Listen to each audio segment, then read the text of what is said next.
since 2016, magkasama na po kami ni Father Jericho sa novitiate, doon sa Cotabato, and then sa Scholasticate sa Manila, and sa Bangladesh for our exposure, at sa Vicariate ng Bulo and Tawi-Tawi. So matagal na po kami magkasama ni Father Jericho. Yung dalawa, pareho kami lumabas ng seminary at some point, nagtrabaho, and then noong taong yon, 2016, nag-decide kami na bumalik sa loob ng seminary. So naging magka-batch kami ni Father Gong. Kaya nga po, ang aming congregation at ang ating simbahan is very lucky to have Father Jericho bilang bagong pare as the church's new minister.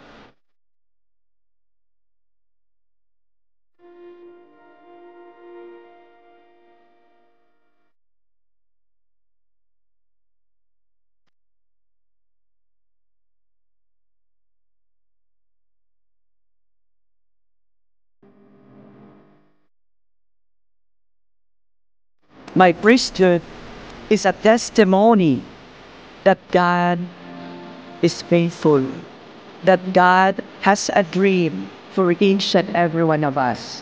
I was just a poor boy, a little boy na nag-aaringit, at hindi ko naisip talaga that I would become a priest. And it was because God has placed this wonderful vocation and dream in my life. And I am forever grateful, and I offer my life back to God. Haniyo wa tanan, damo na salamat, and the blessing of the Almighty God rest upon you, now and forever. Amen. Maraming salamat sa pamilya ni Father Jericho for your generosity sa pag-offer niyo sa inyong the best na kapatid, the best na tito, the best na pinsan, the best na pamangkin for offering him to the church. And I'm sure Papa Hilasio and Mama Adelaida ay masayang pinagmamasdan at proud na proud sa kanilang anak ngayon na ganap ng pare.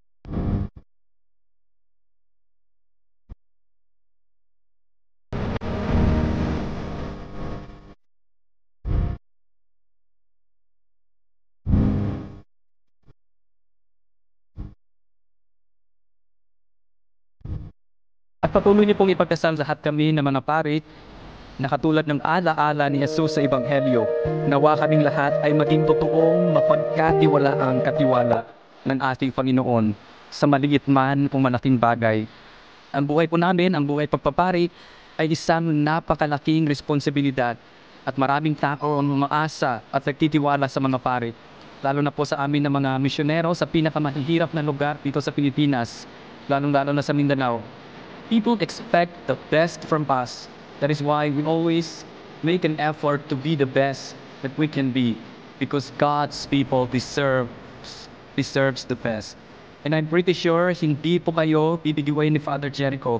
Siya po ang contribution ng Church of Palo at Diocese of Palo sa misyo at extra ng ating simbahan, ng ating Universal Church. Kaya supportahan niyo po siya, ipagdasal pa natin as he begins his missionary ventures. Ang assignment po niya ay sa Kapuy, sa Iloilo. Doon po kanyang first obedience. Kaya ipagdasal niyo po yan, si Father Jericho, sa kanyang assignment at sa mga futures pa niya ng mga assignments. At sa atin po lahat na nandito, hamon din po sa atin ang maging trustworthy sa ating mga gampanin sa buhay, sa ating trabaho, sa ating pamilya, sa ating pamayanan.